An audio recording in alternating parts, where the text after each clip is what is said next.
파워 레퀴엠입니다.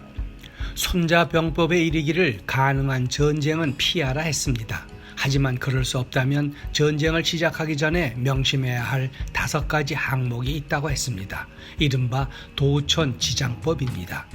전쟁의 시기를 알고 승리할 수 있는 지리적 요건을 잘 파악하며 훌륭한 장수의 지휘 아래 한마음으로 사기를 높이는 것을 말합니다.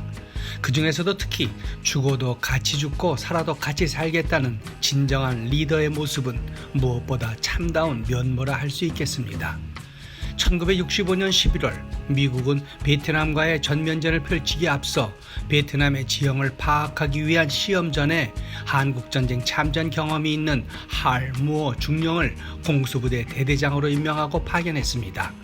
무어 중령은 자기 생의 마지막 전투가 될지도 모를 출전에 대비해 아내에게 유언장을 남기고 베트남으로 떠납니다.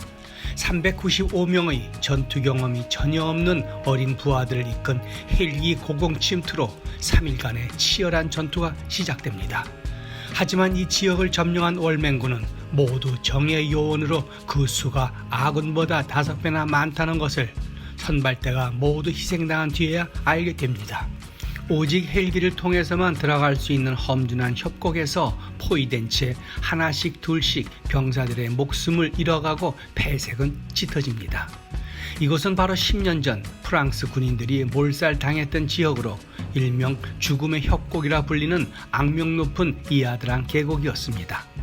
프랑스는 이 전투의 패배로 베트남에서 철수하게 되고 베트남은 프랑스 식민 지배에서 벗어나 독립하는 계기가 됩니다.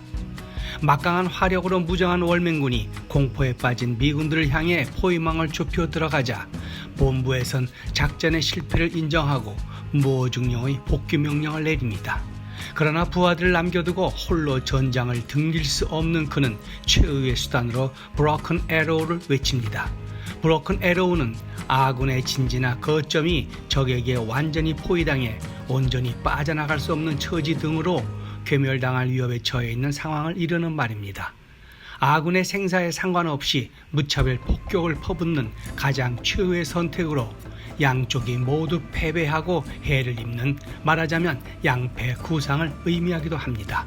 절체절명의 상황에서 무어중령은 부하들을 버리고 가느니 차라리 그들과 함께 적들과 싸워 죽을 각오로 이를 요청한 것입니다. 곧이어 미 공군의 지상 폭격이 감행되고 월맹군의 추격로는 봉쇄됐지만 무어중령의 부대도 폭격에 희생됩니다. 아군이 아군을 죽이는 처참한 상황이 된 셈입니다. 하지만 전세가 미군에 조금씩 유리해지기 시작하면서 무어중령은 월맹군 작전을 알아내고 최후의 반격을 위한 마지막 작전 지시를 내립니다. 그 결과 적군 1,800여 명에 이르는 전사자를 내는 등 괴멸에 가까운 피해를 입히고 기적같은 승리를 이끌어냅니다. 무어중령이 실전을 바탕으로 쓴 책을 영화한 We Were Soldiers 이야기입니다. 헌데 출정에 앞서 무어중령의 한 연설이 우리에게 큰 울림을 줍니다. 우린 죽음의 계곡에 들어간다. 내가 맨 먼저 적진을 밟고 맨 나중에 나오겠다. 내 뒤에 누구도 남겨두지 않겠다. 우리는 죽든 살든 같이 고국에 돌아온다. 이와 비슷한 장면이 얼마 전 세계로 전송돼 큰 관심을 모으고 있습니다. 제목은 아프가니스탄을 떠나는 마지막 군인의 사진이었습니다. 군장을 메고 한 손에 개인 화기를 들고 공항 관제탑을 등진 채 수송기를 향해 걸어오고 있는 육군 소장의 모습이었습니다. 그는 아프가니스탄 철군 작전을 완료하고 맨 끝에 수송기에 오른 크리스토퍼 도너휴 미 공수사단장이었습니다. 1992년 육군사관학교를 졸업하고 보병 소위로 인건한 뒤 30년째 야전을 누비고 있는 백전 노장입니다. 시민들과 부하들을 먼저 보내고 마지막 비행기에 가장 늦게 올라타는 것으로 그는 자신의 사명을 완수한 것입니다. 수송기는 8월 30일 밤 11시 59분 카불 공항을 떠났습니다. 비행기가 이륙하자 그는 부하들에게 성공적으로 임무를 수행했다, 모두 자랑스럽다는 메시지도 보냈습니다. 미국만 그런 건 아닙니다.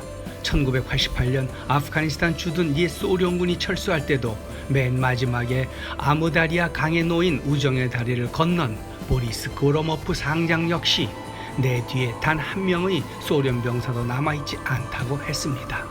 이러한 리더들의 모습을 보면서 베스트셀러 작가이자 TED 테드 강연으로 유명해진 사이먼 사이넥이 소개한 그의 저서 중 한 토막이 떠오릅니다. 어느 한 전장에서 식사 시간이 되었습니다. 부하들에게 배식을 다 하고 나자 지휘관에게는 남은 음식이 없었습니다. 그러자 이를 알게 된 부하들은 그에게 조금씩 음식을 나누어 건네 주었습니다. 리더는 마지막에 먹는다란 책에 나오는 이야기입니다.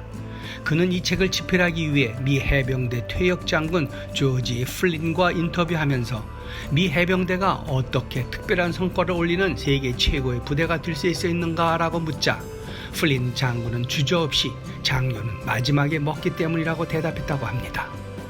사람은 누구나 위기 상황에 맞닥뜨리면 자기 자신의 안전과 이익을 먼저 생각하기 마련입니다.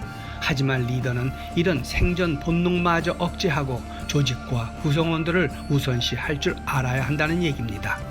해서 미 해병대에서 가장 중요시하는 규칙이 된 장교는 마지막에 먹는다는 형식적인 슬로건이나 일시적인 행사에 그치는 것이 아니라 장교 혹은 리더라면 당연히 실천해야 하는 골든 룰로서 이러한 리더의 솔선수범과 자기희생을 실천하는 행동을 통해 조직 구성원들로부터 신뢰와 존경을 받게 되고 더 나아가 조직에 대한 자부심이 키워지고 조직을 지탱해주는 문화 형성이 가능해지는 것입니다.